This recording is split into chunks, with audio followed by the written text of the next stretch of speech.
juba selle sajandi alguses ma sattusin Ameerika Ühendriikidesse, Philadelphiasse ja siis kohtusin ka väliseestlastega, kes olid siis Pennsylvania ülikoolis õppinud Kahni all. Ja kuna ma olen ise erialalt arhitekt, siis loomulikult on ta üks 20. sajandi võimsamaid loovisikuid üldse ja see teema pakkus mulle väga huvi, nii et ma siis toonaste veel elus olevate väliseestlastega ja tema õpilastega või inimestega, kes olid temaga kokku puutunud, siis suhtlesin ja käisin ka siis selles samas arhiivis, millest siin praegu just Pennsylvania tähtis kultuuriametnik rääkis, et käisin seal arhiivis ka siis vaatamas kogu seda vara, mis on tema kohta kokku kantud. Et see oli selline esimene asi, et kuidas see alguse sai.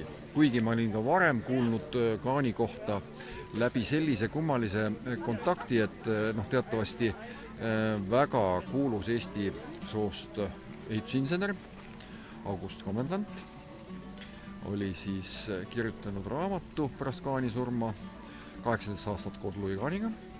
Ja seda raamatut ma ka sain lugeda kuskil juba, ma arvan, et 80-ndatel, et üks komendandi sugulane selle oli kuidagi saanud ja toimetanud Eestisse ja siis ma seda lugesin. Nii et mul olid nagu teadmised suhteliselt ammu juba.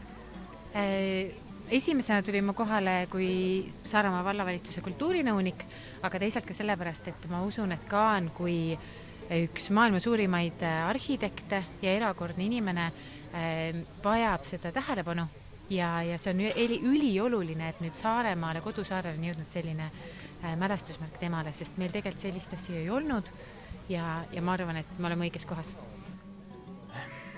I think that Kahn is important for all the world.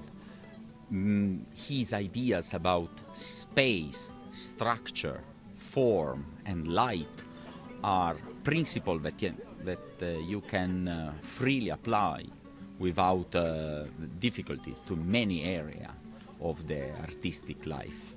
And for example, in music, you can, with special composition, you can immediately transpose in sound what he has used and put on the basis of his creation in architecture.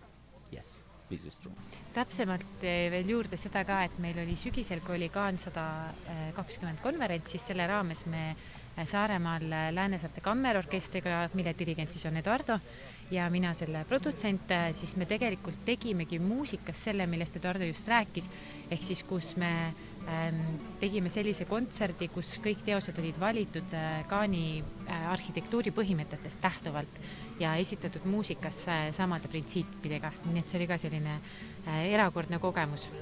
Ma tahaks mõelda, et kõigepealt kunstnikuna, sest ma sain teostest teada kunstnikuna, kui ma mõtlesin sarnastest asjadest nagu valgus ja vari ja suured vormid ja et kuidas loodust kunsti ja arhitektuuriga kokku panna. Aga siis ma kolisin 23 aastat tagasi New Yorki ja seal kunstnikuna tegutsedes ikka hakkasin otsima ka neid inimesi, kes on Eestiga seotud ja Ameerikaga seotud, nagu ma ise siis hakkasin järjest rohkem olema. Ja siis tuligi see Louis Kahni teema, et ja Heia on muidugi hästi oluline inimene. Ma arvan, et äkki mingil hetkel ka tuligi see, et Heia hakkas siis mulle hästi palju informatsiooni andma, nii et professor Heie Treier on ilmselt seal taga ja kes siis seda jätkusuutlikult kogu aeg seda teemat on üleval hoidnud. Ja siis juba seal Ameerikas tegutsedes ma kutsusin Heie Treieri esinema New Yorki, et ta siis tutvustas seda Saaremaa sünnikohta ja kogu seda tema nägemust, kuidas see Louis Kahni looming võiks olla seotud Eestiga ja siin ütleme Kuressaare siis lossiga konkreetselt. Ja nüüd ma olen viimased 5 aastat olnud Eesti kultuuri esindaja New Yorgis ja siis on juba see ametlikum, et me oleme tõesti püüdnud ja tegutsenud kõik siis selle Louis Kahni fondi ja sihtasutusega, et see tänane päev siin saaks toimuda, et me avame tegelikult selle märgi, et Louis Kahn sündis ja tegutses siin Kuressaares. Mul on täna hea meel olla inimestele siis saadik juhatamas neid Saaremaa kultuuriradadel ja sellel imeilusal märgi avamisel. See on meie jaoks oluline. Me oleme pidanud teatud määral ka võitlust selles osas, et selgitada, et Kahn on Kuressaarelt pärit, sest on väga palju neid, kes on veendunud, et Kahni juured tegelikult saavad alguse Lätist või Venemaalt, nii nagu Soomest, nii nagu täna ka mainiti. Aga siin ma sellepärast olen. Well, I am a student of Louis Kahni. I was in his class in 72, and we were the last class that had him full time before he died. And of course that was a fantastic experience that in some way changed my life to a certain degree.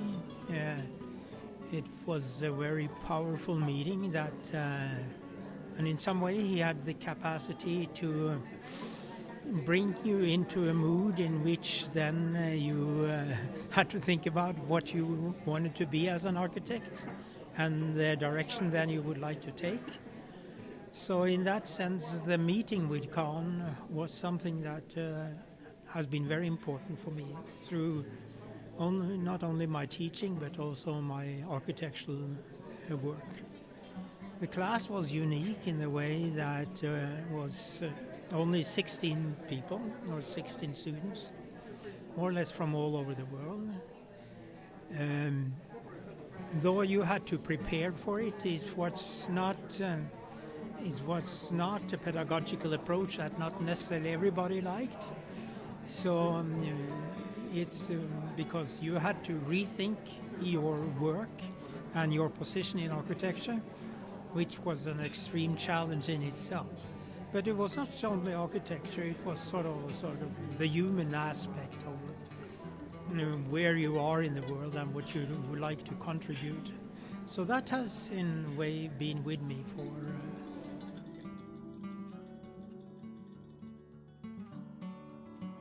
because he was touching simple principle, but basically are evergreen.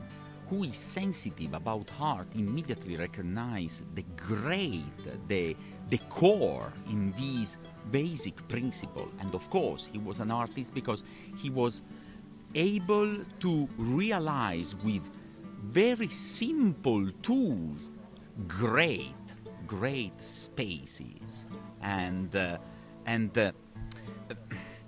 also, I don't want to repeat myself, but he was very good in creation. This is, I think, is the dream of every architecture, every person of art, to create space with very few tools, but very effective.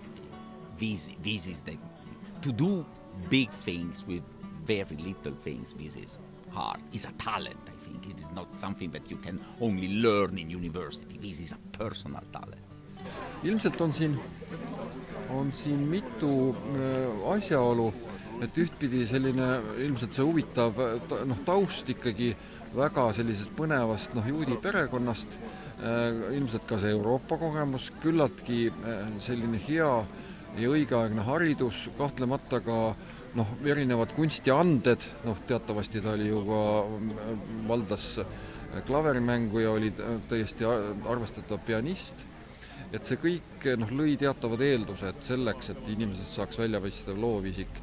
Ja kahtlemata ka suur annus sellist õnne, et ta oli õigel ajal õigetes kohtades, ta ju ootas oma aega väga pikalt, ta oli üle 40 aasta vana, kui ta oma suuremaid ja kuulsamaid asju tegi teatavasti.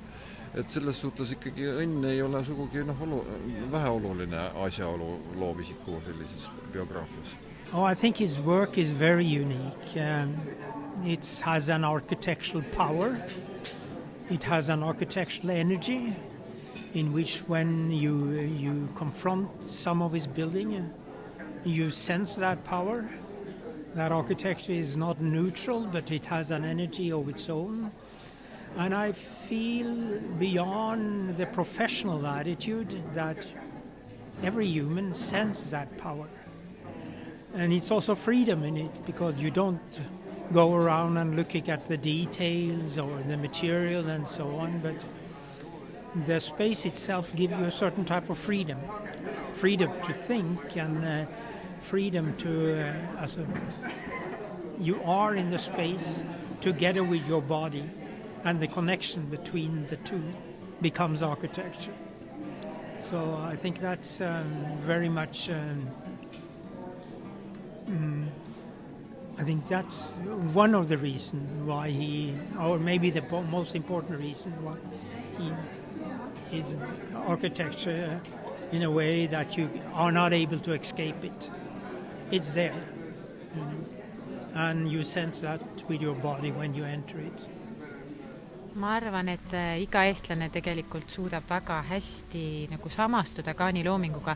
See on ka see, mis täna sellel üritusel ja kõnedes mitu korda välja toodi, et Kahn nagu suur maailmamehena samal ajal mäletab on ju oma kodu väikesest ruumist kartulite ja lestakala söömist, millega iga saarlane samastub, aga tema ruumis olles seesama mis valgus, mis aknas siis see tuleb või mida sa tajud ja see vaikus ja see ruumi ja vaikuse suhe on erakordne lihtsalt. Et ma arvan, et see puudutab meie hingekeeli.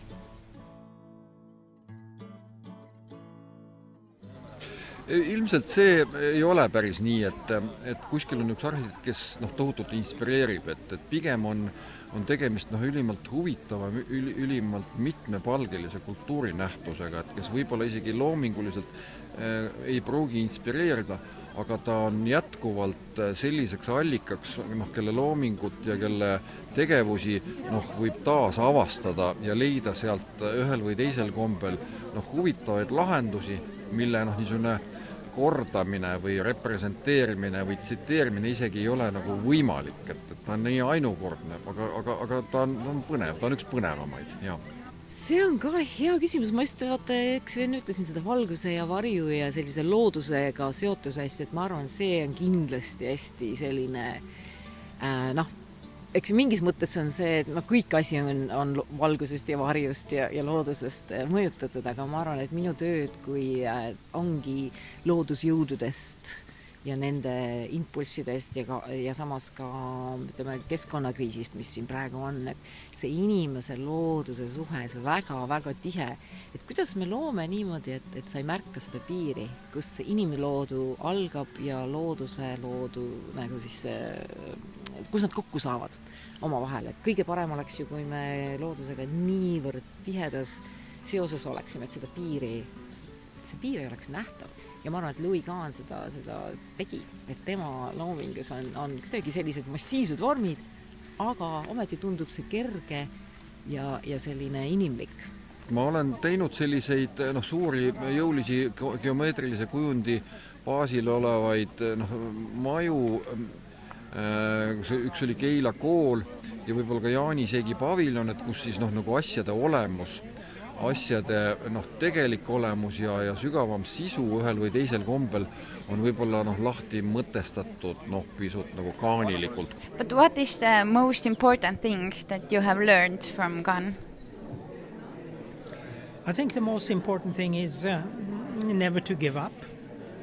The other is you have to find your own way inside your creative approach. And you have to understand the way in which then sort of you find the best way to use yourself. In other words, you in some way has to come in touch with your own creative process. If not, you are just working on things that others have done before. So you have to challenge that without a belief that architecture is important for you and follow that. So I think that was one of the things that he taught me more about sort of the way you would like to be an architect more than the architectural language itself in which you have to find on your own. Kui palju te olete New Yorgis märganud Louis Kahni mõjutusi? New Yorgis on ainult üks Louis Kahni loodud projekt, mis on teostatud ja see on saarel, see on Manhattani kõrval on teine saar, mille nimi on Roosevelti saar ja seal on selle lõunatipus on memoriaal Rooseveltile, mis on Ameerika ajaloos ja ka ütleme maailma ajaloos tegelikult hästi oluline tegelane, kes on. Ja sinna on päris lihtne minna, sinna käib niivõrd lahe selline õhutramm ja sinna saab ka minna vett mööda. Nii et minna saarele, nagu me tuleme siin Tallinnast saarele ja siis tema loomingut kogeda on täiesti eriline asi. Nii et kui mul on üle pinge või ma olen kuidagi kõigest väsinud, siis ma lähen natukene üle vee, olen Roosevelti saarel ja saangi istuda selle nende lihtsate vormide seas, mis Louis Kahn siis projekteeris ja mis on nüüd lõpuks teostatud. Kahjuks ta ise ei näinud seda 4 vabaduse parki enam. Et see oli sahtlis tükk aega see plaan, aga nüüd on seal olemas ja ma alati ütlen kõigile, et kui te tulete New Yorki, siis sinna peaks kindlasti minema. Mis te arvate, kas ta ise jääks rahule sellega, kui ta nüüd vaatab või taevas näiteks vaatab, kas ta on rahul sellega? See on väga-väga hea küsimus. Sest tema siis partner selles oli ka Harriet Paddison, kes tegi selle maastikuarhitektuuri sinna ja tema on seda näinud ja 100% rahul ei olnud. Aga ma arvan, et kuigi see plaan võib-olla natuke muutus osaliselt, sõltub siis materjalidest ja igasugu reeglistikust, siis tegelikult ikkagi seal on see Louis Kahn kohal ja see tema tunnetus. Ja kuidas selles saares siis kasvab välja arhitektuurne vorm, mis on avatud ookeanile ja maailmale. Nii et kui sealt selle memoriaali või selle pargi tipust üle ookeani tulla, siis me jõuamegi juba siia Saaremaale kohale, et see on nagu otseühendus. What is your favorite Louis Kahn's creation or work? I don't think I have any favorites. Each one of them has an identity of its own. And each one of them has that particular energy that we talked about. So I really don't have any favorite per se. It's also in relation to your own mood, the mood you come with to enter the building, the part of the day or the night when you enter. All these are things that makes them all favorites in a way. So I don't have any particular favorites. Though every time when I visit Salt Institute and it's up on the large piazza there, it strikes me with how strong architecture can be and how important architecture is for our relationship with people and architecture. Aga kui palju te olete New Yorgis üldse kuulnud, et räägitakse Louis Kahnist? Teatud seltskonnad räägivad hästi palju.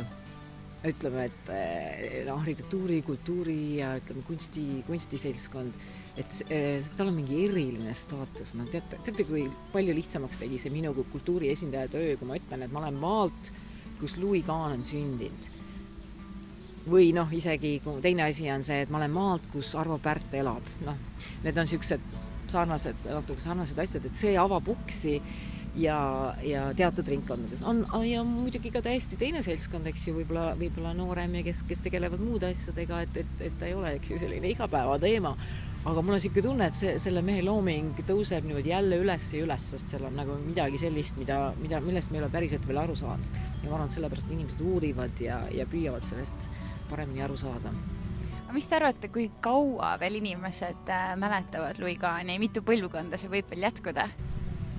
Kui me ise ennast ikka täitsa ära ei kustutasid maailma munalt inimkonnana oma tegevusega, siis ma arvan, tema loodud ikkagi teosed on niivõrd ka hästi tehtud ja monumentaalsed, et juba füüsiliselt jääb ta sinna ja samas ka ilmselt mõttena. Kuigi füüsilised asjad muidugi aitavad mälu säilitada paremini, kas see täna avatud marker siin või mis ta eesti keeles siis on? See ei ole marker. Mälestustahvel. Jah, mälestus, et need aitavad meil mäletada asju. Füüsiline maailm on endiselt ikkagi oluline, nii et ma arvan, et kui tema ideed on sellised, mis võib-olla me praegu räägime Egiptuse püramiididest, eks ju, me ikka räägime sellest osaliselt muidugi oluliselt see, et nad on füüsiliselt olemas ja me näeme neid, aga nendes on mingi igavikuline dimensioon sees, mis kestab. Väga osaliselt korraldajana ma ei saakski teisiti. No, aga see on ju väga suur rahvusvaheline sündmus, eks ju, me oleme siin Saaremaal ja rõhutati seda väikest kohta ja kuidas siit väiksest kohast sellised suured vaimud on sündinud ja maailma läinud. Mulle see väga meeldis, et on kohal ka Pennsylvania osariigist, kus Louis Kahn elas ja töötas ikkagi esindajad ja nad tõid ka selle Ameerika poolse dimensiooni sisse, et kuidas teda seal on uuritud ja kuidas ta elu seal oli. Ja siis meeskoor ja kõik need etteasted, et ma ei tea, minust oli see pidulik, ilus ja samas ei olnud ka see tõesti nagu andis mingit infot juurde, mida mina ei teadnud, kuigi ma ise arvasin, et ma nagu sellel tasemel ikka tean, et olen uurinud ja nende asjadega tegelen. Nii et väga ilus sündmus, päike näitas ennast, siis oli varju, valgust varju, kõik oli kohal ja kevad algab, nii et selles mõttes on see oluline hetk ka Ameerika-Eesti suhetes, millega mina ka tegelen, et on 100 aastat on need 2 maad omavahel diplomaatilistes suhetes olnud. See on uskumatu, et nii palju olulisi asju ühes hetkes tegelikult, mida me siin koos tähistame. Ja mitte siis unustades mainida demokraatia ja demokraatliku maailma aluseid, mille üle me tänapäeval muidugi Eesti või praegusel ajal väga palju mõtleme. Et ka meeles pidada seda, et meil on vabadust luua, meil on vabadust reisida siia kohale tulla, meil on jõudu, et koos demokraatiat kaitsta.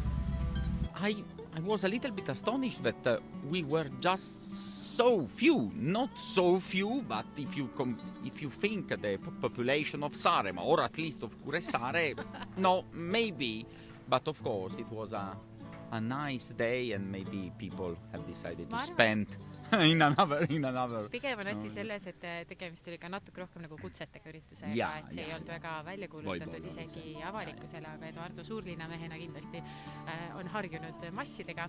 No, ma arvan, et väga hästi on läinud. Ja ise ma olen siin muidugi selline asjataja, et jooksen natuke mitme koha vahet, aga inimeste nägudelt loen välja, et olen rahul, et selles mõttes mul on väga hea meel sellele.